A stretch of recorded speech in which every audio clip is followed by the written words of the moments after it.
ఇన్నేళ్ల తర్వాత I think after 18 years అనుకుంటాను మళ్ళీ రీయూనియన్ అనేది.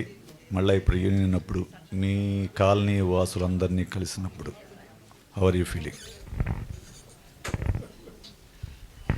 మామూలుగా గతంలోకి మనం ఫోటోల వల్ల వెళతాం, కానీ ఈరోజు ఈ మీటింగ్లో గతంలోకి వెళ్ళి చాలా ఆనందం. నేను ఇక్కడ మిమ్మల్ని ఒక ప్రశ్న అడగాలి, ఖచ్చితంగా స్పెసిఫిక్గా అడగాలి. మామూలుగా కాలేజీ రియూనియన్లు జరుగుతాయి, కానీ కాలనీ రియూనియన్ ఎప్పుడు చూడలేదు. ఫస్ట్ టైం వింటున్నా నేను ఒక కాలనీ రియూనియన్ అనేది కదా, ఎప్పుడు చూడలేదు నేను ఇంతవరకు. ఫస్ట్ టైం కాలనీ రియూనియన్ అనేది. సో ఎవరితో నేను కలిసి ఉండననే రాము ఈ మీటింగ్ ఏర్పాటు చేసినప్పుడు మీరు ఏమంటారు? నేను ఈరోజు నాకు మీ మాట నిజమనిపించింది, దొంగరాముడు అనేది.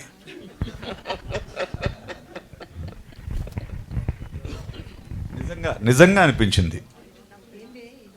After seeing this gathering and his response to the group and the way he is interacting with the Panjagutta people, so ఇదంతా చూస్తే నాకు మీరు చెప్పింది నిజం అనిపించింది. నాకు ఫ్రెండ్స్ లేరు, నా కుటుంబం లేదు.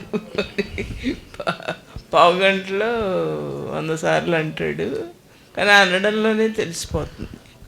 కొంచెం ఎక్కువసేపు ఉంటే మనకి ఉండిపోతామేమో అని భయం వేసి ఇంకా ఓవర్లు వేసి వెళ్ళిపోతాడు.